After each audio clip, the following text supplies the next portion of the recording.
My name is Ted Sutton. I'm a current law student at the University of Wyoming, and currently I'm working at Corporate Direct this summer as an incorporation specialist. Today I'm here with Rich Dad Advisor, attorney, and my dad, Garrett Sutton. Today we're joined by an up-and-coming real estate educator and recent author of Skip the Flip, Hayden Crabtree. Hayden, it's a pleasure to have you on. What's up? Thanks for having me. Excited to be here. Yeah, no worries. It's crazy. A year ago we met on the Real Estate Guys cruise, and now all of a sudden you're an author. You're only 23 years old, so you're way ahead of the game. I mean, you didn't. Well, here's your book, right? And so, Skip the Flip. I've read. I enjoyed it. I've got to say, I wrote this book, Loopholes, when I was twice your age. So, Hayden, congratulations. You and I are in the same category on Amazon, and we're both in the top 10. So for you at your age to do this is just, I think, terrific. So congratulations on Skip the Flip. Well, thank you so much. And I think that what makes us in our books be in the top 10 is we don't try to overwhelm people with information they can't understand, but really both myself and you, we tried to write something that people could actually apply in their own life and take something away from rather than just, textbook material of, how does this even impact me? So that was really my goal. And, I'm pretty sure it's your goal as well to give people actionable advice. And that's why people like it. Well, Robert Kiyosaki calls it hide the ball. When people write at a high level and they're not bringing it down to a clear, understandable level, they're hiding the ball. And in our books, I especially try and use examples, stories in order to explain legal concepts. So instead of hiding the ball, we're putting everything out there so people can clearly understand it. Cut the ball in half, open it up, and show everybody how it's made, right? Right. Oh, for sure. So yeah, like we mentioned, you're 23 and you already have a book out there. What ultimately drove you to publish this book? And were there any people in particular who had an influence on you before you published this book? Yeah, absolutely. Great question. I get the question all the time, how long did it take you to write the book? And I got to be real honest, from the time that it went from, hey, I need to write a book, to the time that, all 212 pages were in a Google Doc or Word, it was about 18 hours. The book just absolutely poured out of me because I had so much to say, and there's still a lot more to say, but really what drove me, and I'm sure you guys get this all the time, is people see that I'm in real estate. They want to learn about real estate. They maybe they don't like their job, or maybe they're looking for a way to supplement their retirement or whatever it is.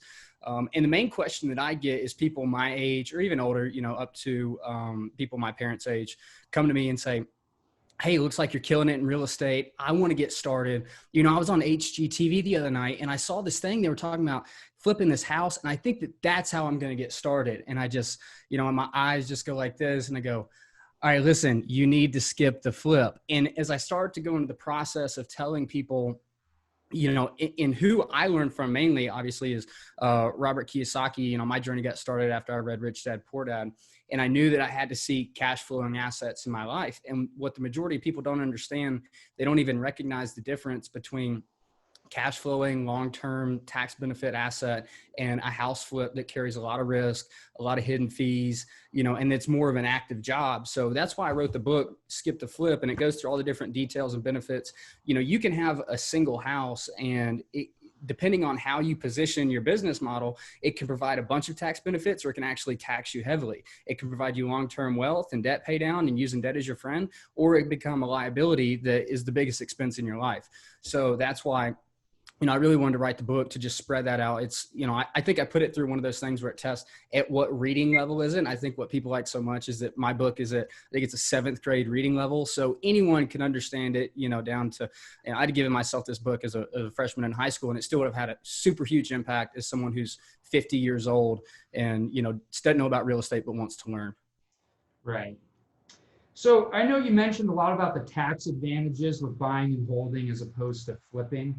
Are there any specific tax advantages that you think more people should utilize when investing in real estate? If we were to go out right now on the street, us three, and we were to walk up to a Whole Foods or whatever it is and ask the first 10 people who walk out of the door on the way back to the car, And we said, hey, what is depreciation? What does depreciation mean in your life? All of them are going to turn around and look at the cars in the parking lot and go, that's what happens when you drive one of those new ones off the lot. And it's just like you bang your head against the wall because there's these monster benefits out there that aren't just for the super wealthy people. I mean, everyday people like you and I and, our neighbors and everything, there's this word called depreciation that almost no one knows about. When I wrote this book, I actually gave it to my mom, and my mom's never done anything in real estate before. And she texted me after she had read my book. She goes, is this depreciation thing real? It sounds like it should be a secret and no one should know about it. And is it illegal? And I just, it's these things that as you learn and gain an education in real estate, why don't they teach this in school? So from an everyday person getting into real estate, completely eliminate your tax bill, reinvest all that money back into real estate. It's an exponential snowball. Now, for existing real estate investors, I mean, I talk to people all the time who've been in real estate for 10 years and never heard of accelerated depreciation. They've heard of depreciation, but they didn't know they can take that 27, 30 years of depreciation and melt it down into such a short time frame. So I think there's tons of tax benefits. There's probably tax benefits I don't know about, that CPAs can tell me about. That's why I like to rely on my CPAs heavily to teach me those things and keep me up to date with all the current stuff, especially in the rapidly changing world we live in. But absolutely, there's things that people just don't know about and they need to, Mm-hmm. Well, and you need a team, and a good CPA on your team, a good asset protection attorney on your team is great. You don't have to know everything, but I think in Skip the Flip, you've brought the key elements into play. And a lot of people do want to just start out with a flip, but your book has them reconsider that. So, well, what's your next question, Ted? Yeah, so we talk specifically about skipping the flip. And then you mentioned two different types of investments, commercial and residential. In your book, you talk about how you view commercial real estate more favorably than residential. So what are the main reasons for why you favor commercial over residential? And I try to dispel it extremely clearly in the book is that real estate is not this beast that you have to have degrees and licenses, and you don't have to have a war chest full of cash in order to be able to take down real estate. And it's hard for people to conceptualize, I'm going to go buy this shopping center and I'm going to own the building that the Walmart owns their own stuff. But, I'm going to own this shopping center and I'm going to own this, this 200 unit monster apartment complex, things like that. And people never really wrap their head around it. So where most people start whenever they think of real estate investing is the simplest item, which is a one-door home that people live in. And I think it's a great place to get started. I mean, residential has a lot better loan terms for the most part. So it's a lot easier to get into, loan money down, stuff like that. But where most people fail to make the leap into is that they think that going from a house to a 20-unit apartment complex to a 200-unit apartment complex is totally different ballgame. And the reality is the same ballgame. It's just a lot bigger numbers. A lot of people say, you need a lot more experience, you need a lot more this, a lot more that. But in reality, it's the same exact business plan, and you're going to be spending the same amount of time, but your profits and your earnings and your depreciation, your tax benefits are all going to be 10, 20, 30x bigger. And in addition, going back, one thing that I really liked, and kind of learned this the hard way, is whenever you have a house, you have one tenant, you have one source of income, and attached to that is one mortgage or one set of bills. So whenever that tenant moves out, you've still got to pay that mortgage. You still got to pay that property tax and that insurance, versus whenever you move to something like, we love self-storage, and I'm a self-storage investor. And, the average complex probably has 400 units. So when one tenant moves out, I don't really care, to be honest with you. I'm talking about, I'm impacted like less than 1%, you know what I mean? So I still have that one mortgage attached to that property, but I've got 400 sources of income all covering that mortgage. So I think there's a lot less risk in commercial when it's played right. And, if you buy a huge single tenant property, then you're playing the same ballgame where you have one source of income. But commercial allows you to be able to have a lot of different sources of income, which I think really, really lowers that risk level of not being able to pay your mortgage when someone moves out. Right. Yeah, and it seems like you've done a lot of analysis regarding whether to choose residential or commercial. With commercial, you talk about how you can factor in vacancy rates and things like that. So Well, kind of going to that, Ted, and the experience. I mean, whenever I first got started in this, again, my mentor, Robert Kiyosaki, through all of his content that he puts out and teachings that he puts out, is one of the first things that I read of his after reading Rich Dad Poor Dad was that he said, whenever you're young, you should work to learn, not work to earn. And I really took that to heart. And I went out and I found a mentor and offered to work for him for free. And it was a very, very good experience. It gets played a lot into why I've been able to make so much progress so quickly, is because whenever I went into his business, I didn't know anything about anything. I didn't even know how to calculate a mortgage. I didn't know, I had no idea anything, So, and it was very interesting because whenever I dove into his business and helped him out, whenever you say you work for free, you get thrown a lot of tasks, all the way from, hey, my kid's playing a soccer game. Can you drive up here and get this contract signed, to, hey, can you reorganize the keyboard? Our key system is a mess, to, hey, can you run this check over and, meet the accountant about this and this? What's so interesting is that he wasn't, a single track business model. He was doing wholesales, flips, single family rentals, multifamily rentals, up to commercial. So whenever I got thrown in from day one, I got to see the full spectrum of everything. And that's why I think that I had the confidence to be able to tell people, hey, here's why I think commercial investing is the best. And if commercial investing isn't the best, then you should go for long-term residential investing. Is because from day one of my real estate education, I got to see literally everything. So it's extremely powerful to read about things and watch videos on things, but it's a whole different ballgame to be in the position of actually doing it, seeing the intricacies of it, and seeing the ups and downs of each model. Right. Yeah. And, I'm kind of in the same boat that you were, Hayden, when it comes to working to learn and having a right here. So put your Venmo out link and Venmo link out, and we'll see if we can get some sympathy Venmos for you. How about that, Ted? I'd actually be okay with that. But hey, you raise a good point, because you get in there and you can read all the books you want, but actually getting in there and doing the work and learning from the ground floor up is a great experience. And so I commend both of you for doing this, because that is a terrific way to learn.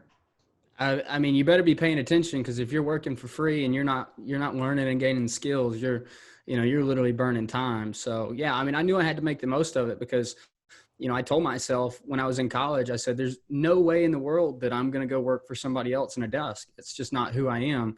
And I knew that clock every day was ticking closer and closer to graduation, when, scholarships expired and I had to get out there and do it. So, every day I was like, what can I learn today that's going to help me in the future? So yeah, it's extremely powerful, as long as, you bring the right mindset to it. And if you are working for free, I tell people, you can't just work for free and show up and because if you try and put it on the mentor or whoever you're working for, it's a job for them just to give you tasks, to give you teaching. So you need to be bringing an extreme amount of value. You're not just there showing up. You're saying, what can I do to bring value to your life? What can I do to make your business better? So that was another extremely key piece of my success in making that, work to learn model beneficial.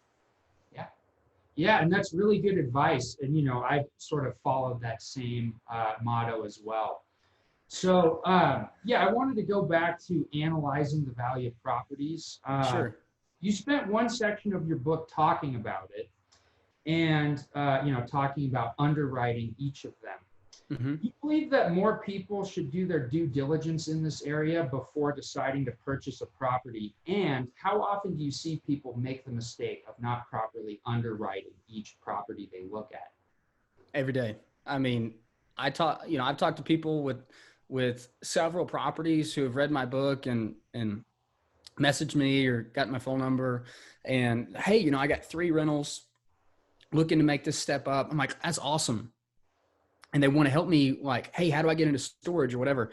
And they're saying, that's awesome. Like, what do you look at? And I'm like, I just look at the numbers. Like, well, what do you mean? I'm like, well, just send me your pro forma and, we'll take a look at it together and we'll go through. Well, what's a pro forma? And I'm like, like where you underwrite and you look at like how much money you're going to make. I'm like, do you have maybe something you could send me that you use? And I'm like, you said you have 3 rentals. You didn't look at how much money you're going to make? No, they just, 1% rule, and we rolled with it. And I was like, oh my gosh, like, I can't believe that people are out there not only spending their money, but spending their time on these things without even knowing, what am I getting myself into? You know what I mean? Because it's not, you're not just, it's the, if you're doing this project, you can't do that project. And if you're not using your underwriting and due diligence to compare which of these two is going to be better for me in the long run in terms of tax benefits, in terms of, because you can buy different property types, get different tax benefits. If you're not underwriting those, where are you going? If you don't even have a goal of what you're trying to get to, because you're just acting recklessly. So I see it all the time. And I mean, I'm sure you guys can attest to it too, is that underwriting, for me, it all starts with underwriting on an investment. And I think too many people go by gut feel. And I think gut feel is important. If you drive to a property and you're like, I don't know about this place, then even if the numbers make sense, maybe you back out, but you never go somewhere and check it out if the numbers don't make sense. Right. Yeah. And your book mentions that. And Ken McElroy's book on the ABCs of real estate investing, he talks about how people become too emotionally attached to properties. Do their due diligence, and Ken said just stay out of that, just look at the numbers and make your decision from there. Yeah, it's all about the numbers. And I think Robert said, whenever he first got started, is that his homework was to go out and look at 100 properties and make offers or compose offers on all of them. I'm not sure if he actually made official offers to all those properties, but I mean, if people take that advice, what are you doing? Just like checking out the paint and the trim and, I like this layout, you got to be looking at the numbers. Mm-hmm. Yeah. So, I mean, there's a lot of good material in your book. You covered a lot of the different types of ways to properly invest in real estate by skipping the flip. Mm-hmm. So ultimately, what do you want your readers to do with all of the knowledge that's in your book? I mean, I book on Amazon for $10. I mean, I'm sure, Garrett, you can attest to this. I ain't making much money off that $10. And I'm in the hole, a decent amount on this book. It cost a lot of money to write the book. And I knew that going in, and I never wrote this book as like, hey, I'm going to get rich off this book. I wrote this book because genuinely I wanted to help people. I mean, like I said, the whole reason I wrote the book is because people were coming to me, some weeks more than others, but I'd say several times a week, people would, reach out to me through social media or a friend or whatever, and, ask, hey, I want to get into real estate investing. I'm thinking about flipping this house, or I'm thinking about this. And I just cringed because I knew that they were going to spend 5 years to finally get to the point of what they should be doing. So I wrote the book simply put of like, I just want to help people. I just want to open people's eyes. I'm an abundant thinker, and I think that if I tell people how to invest in real estate, it's not going to hurt me. There's so much property and so much opportunity in this world that I can tell everybody everything I know and I'd be fine.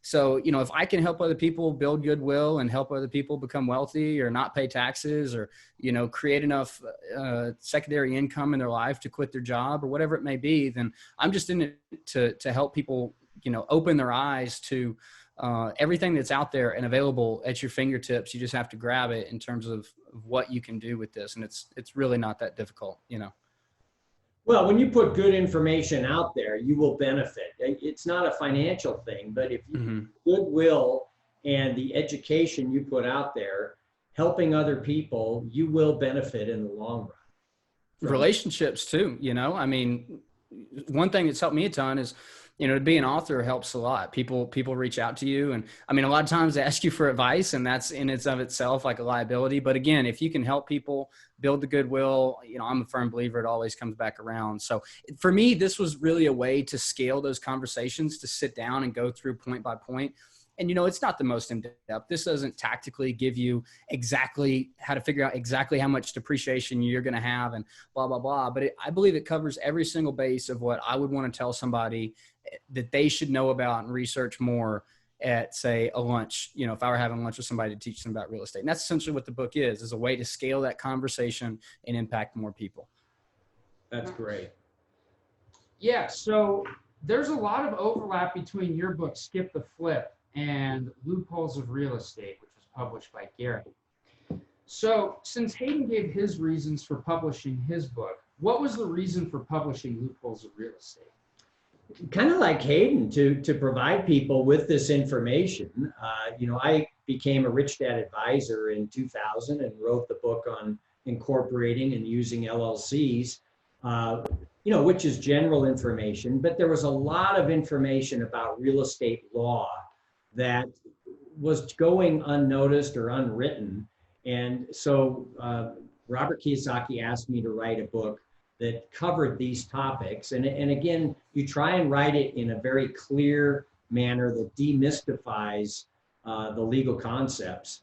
And it's been really satisfying. I get on the phone with people who've read the book, and they appreciate the fact that you made the effort to communicate this information to them. We're helping a lot of people, and that in and of itself is just a good, satisfying thing for me. So that's why I wrote it. Yeah, I mean, I don't think people really write books to get rich. I think that the only reason is really to write a book is to help other people. And I think your book it's probably the go-to legal book for real estate investors. So how long has it been out now? I wrote this in 2007. Uh-huh. And so it's been out for a while. And no, it was 2005. So 15 years. Yeah. And it continually updated because the laws change, the LLC laws change, the mortgage laws have changed. So I'm constantly updating it. Mm-hmm. But again, and Ted can attest to this, people will call to set up LLCs, and we talk to people all over the country, all over the world. And it's just really satisfying that they've read the book and it's helped them move forward in their real estate investing. The law can be quite intimidating.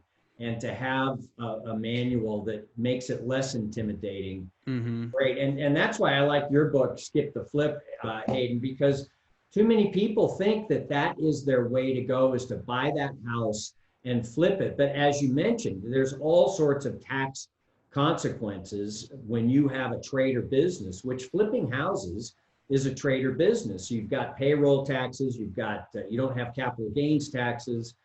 So thinking about owning real estate for the long term, I think, is really a valuable thing for people to understand. The only way that you can kind of get out of those tax pitfalls of flipping houses if you're actually really bad at it, and it takes you longer than a year to flip it. Right? I tell people if you're going to flip houses, you might want to be a bad house flipper and not sell it in a year. Right.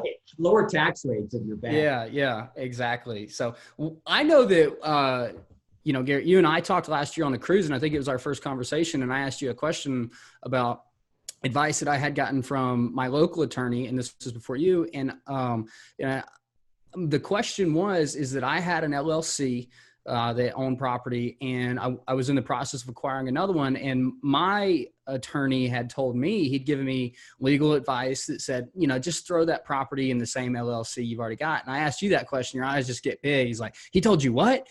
So, I just want to ask you personally, like, how much bad advice do you think is getting thrown around out there about, from even certified,